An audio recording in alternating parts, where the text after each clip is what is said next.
everyone. So we have seen the history of Judaism, for 3,000 years now. And in our first section, we talked about the sort of constant invasions that the Jews underwent, right, from what they perceived to be their land, and uh, and then how they're always living under the domination of some sort of colonial power, which meant number one, always being at least um, fluent in two languages, and number two, being very adaptable, right? So you'd have to move here or there, and what's all how do you manage to do that? So it is the case that prior to the destruction of the Second Temple in Jerusalem, 70 of the Common Era by the Romans, most Jews were farmers, right? And that becoming urbanites, right, is a post-Roman scenario. And so how do you go from being farmers with a temple to being, craftsmen and bankers and, folks who make things and have to be literate, right? Like all over Europe, right? So again, we're talking multiple languages all of the time. And it turns out that the Jews, for many, many, many moons, were the only people who required universal literacy among their boys. So this, you have to send your kids, your boy children, to school.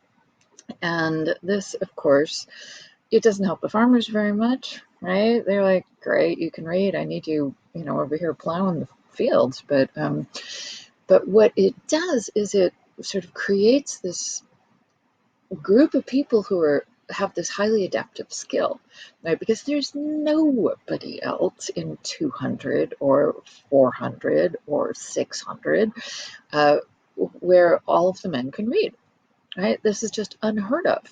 So when the temple was destroyed in 70 of the Common Era,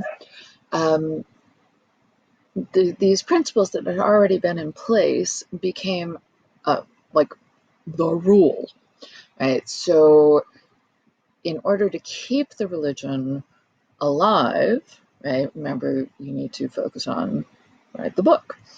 And then, so now that everyone can focus on the book, right, so now, and it's not just memorization, right? So there are some religions where it is a requirement that you know the scripture, but not that you can read it, right? You could memorize it and that will count. That doesn't count here. So this is a deeply, deeply textual religion. And it also allowed the Jews to communicate with each other, right? If they were, so you live over here in Gaul and you live down there in the borders of Rome, but you still, you can read and write, right? So that provided a sense of coherence that basically nobody else had. Right? So yeah, universal education for boys. There was some education for women. So my favorite rabbi, and I love the rabbis, so this is a hard call, but my favorite rabbi is Ben Shammai.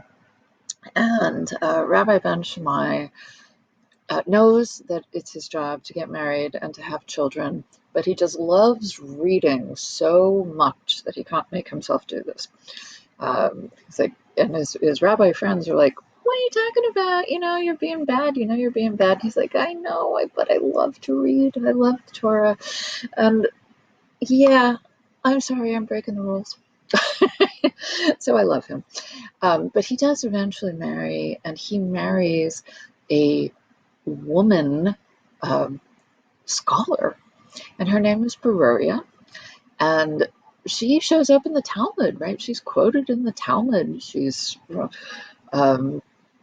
yeah. So he finally does settle down, and he settles down with like the smartest chick in all of the Middle East. So some women could read, and certainly remember that men go away to school for a minimum period of time, but you really want to be a rock star, you go away for a very long time at school, and then you have to sort of balance your duties at home and your duties at school, and this was tricky, right? This was hard for a lot of people. But that meant that the women had to run the shop, right? Or whatever your shop was, right? Whatever the equivalent of that was. They're the ones who made the money. And in order to sell things, you have to be numerate and at least basically literate. So, yeah, you got to write receipts, right? You got to calculate things, you got to keep some books. So the women were pretty well educated compared to the folks around them. All right, so just wanted to put that little bugaboo in your ear. It is certainly the case that later in Islam, there is a requirement to know the scripture, but it's not quite the same. You can memorize it. And then later in Protestantism, there's a big push about being able to read. And we'll be seeing that again. But yeah, the Jews have been doing that for 1,300 years before Protestantism, and it gave them some real skills, right? It gave them very adaptable skills and very city-friendly skills, and rising middle class skills. Yeah, so it's it's a unique development, and I think it serves them extremely well. So I just wanted to tell you about it. All right, see you later.